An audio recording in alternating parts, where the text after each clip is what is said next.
hoje me veio uma reflexão na mente, sabe? Aquelas que se anexam, que se aprofundam na nossa cabeça, se entranhando e a gente não consegue mais pensar em outra coisa, sabe? Isso tudo acontece de maneira muito sutil. E a reflexão veio de uma frase que diz assim: e se parte da voz que você chama de divina for apenas a sua mente tentando sobreviver? Profundo, não é mesmo? E bem impactante. Às vezes você vai até achar que eu tô fazendo um ataque direto à sua fé, mas não é isso. Esse quadro é um convite à reflexão. Refletir sobre aquilo que foi imposto pra gente durante muitos anos como uma verdade absoluta, inquestionável, que veio cheia de dogmas e, sabe, a gente ficava meio sistemático de fazer questionamentos, perguntas, mas aqui a gente vai fazer essas perguntas, sabe, sem tabu, sem medo, e não vai ser um ataque pra sua fé, pra você que tá assistindo e é cristão. Não é um ataque. É um convite a pensar sobre tudo de maneira mais neutra, sabe? A gente sair, né, e olhar por fora, como que isso se comporta, como essas ideias, essas reflexões se comportam de maneira, sabe, geral, geral.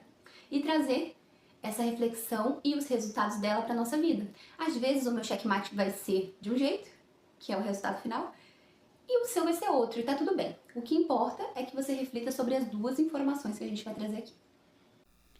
Resolvi questionar minha própria fé, as minhas próprias convicções, colocando-as em um jogo de xadrez contra os fatos, pesquisas e provas, passando diretamente pelo meu senso crítico e então, finalmente, decidi o que faz ou o que não faz sentido para mim. Essa jornada é desconfortável e desafiadora.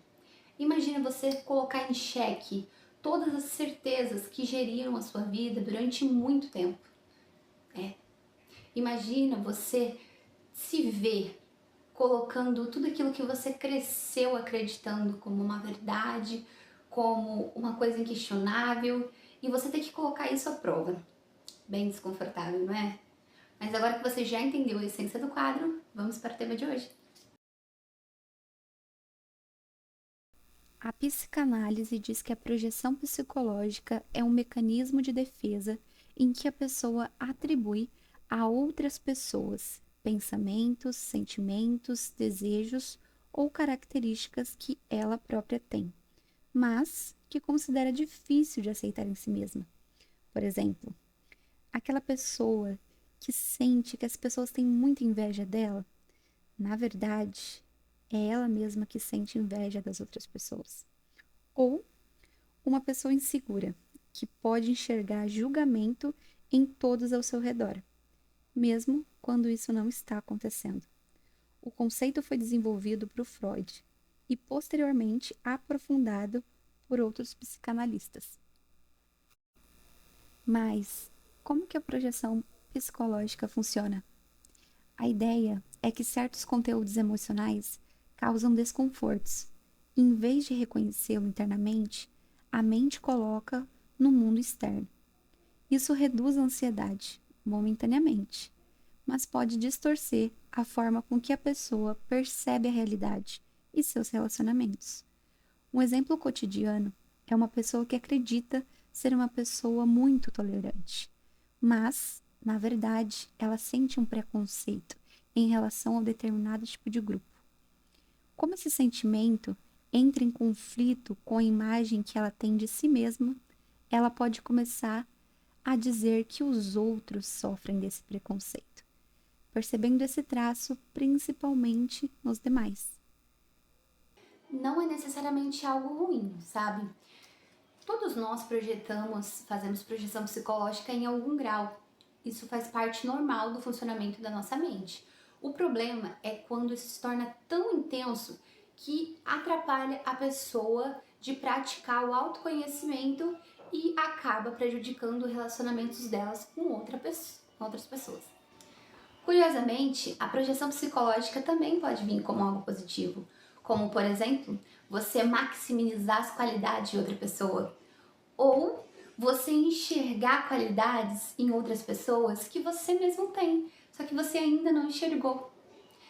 Por isso, Na psicanálise, uma pergunta frequentemente útil é: o que nessa pessoa me encanta ou me incomoda tanto que merece uma investigação pessoal de mim mesmo? Alguns autores sugerem que as experiências religiosas podem envolver elementos de projeção. Por exemplo, Freud argumentava que a ideia de Deus poderia funcionar, em certos casos, como uma projeção de necessidade humana profunda, como projeção de segurança e sentido para a existência. Nesse contexto, uma pessoa diante de medo, de incerteza ou de sofrimento pode interpretar certos pensamentos intensos como uma orientação divina. A mente estaria buscando uma forma de organizar experiências e reduzir a angústia. E isso estaria ligado diretamente com a nossa frase reflexiva.